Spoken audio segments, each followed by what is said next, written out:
মমতাদি বলেছেন যে মাঠে গিয়ে অঞ্চলে গিয়ে থাকতে হবে। আমি হেরে যাওয়ার পরের দিন থেকে আমি পার্টি অফিসে রয়েছি, আমি ওয়ার্ড অফিসে রয়েছি, প্রতিদিন আমি করেছি। কিন্তু দুর্ভাগ্যজনকভাবে যারা বড় বড় নেতা মন্ত্রী ছিলেন তারা সেই মানুষগুলো, সেই ছেলেগুলো কোন ভরসায় রাজনীতি করবে, কোন ভরসায় তৃণমূল কংগ্রেসের পতাকা নিয়ে তারা দল করে। আজকে তো এটা ঘটনা। আজকে শুনতে খারাপ লাগলো, সারা জীবন সিপিএমের বিরুদ্ধে লড়াই করেছে। সিপিএমকে আমরা বলেছি তোমরা শূন্য হয়ে গেছে। সিপিএম শূন্যের বাজারও গণশক্তি বোর্ডে গণশক্তিটা লাগিয়েছে, তৃণমূলে ভরা বাজারও জাগো বাংলার বোর্ডে জাগো বাংলা লাগে। কেন লাগে? আত্মসমীক্ষা আত্মমূল্যায়ন কবে দল? কোনো কথা বলতে গেলে মমতাদির কাছে পৌঁছতে দেওয়া হয় না। দিনের পর দিন যখন করবি, আপনি ছেড়ে দিন না, যে ধর্মতলায় মঞ্চ হয়েছে, ধর্মতলার মঞ্চে কটা এমএলএ উঠতে দেবে? এই সমস্ত সেলিব্রিটি সিরিয়াল যারা দেখেছেন তারা আগে সবার আগে পালিয়েছে।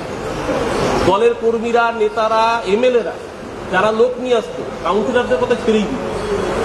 তারা মঞ্চে ওঠা তো দূরের কথা, সাইডে কোনায় জায়গা পেতেন না। আর যাদেরকে আলো করে মঞ্চ পরিবেষ্টিত করে রাখা হতো তারা সবার আগে পাল্টি করেছে। তাহলে দলটা কাদের জন্য? তৃণমূল কংগ্রেস তো তৃণমূল স্তরের কর্মীদের জন্য। সেই তৃণমূল স্তরের কর্মীরা কোথায় গেল? আজকেও যখন সেই কর্মীরা বিপদে, তাদের পাশে তাদের অভিভাবকরা নেই।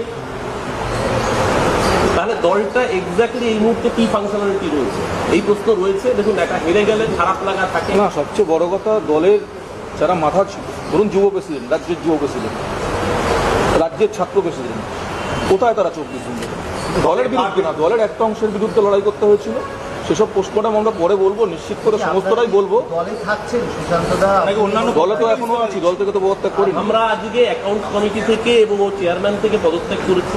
ও এখনো দলের জেনারেল সেক্রেটারি, আমি সেক্রেটারি, আমি দলের মুখপাত্র।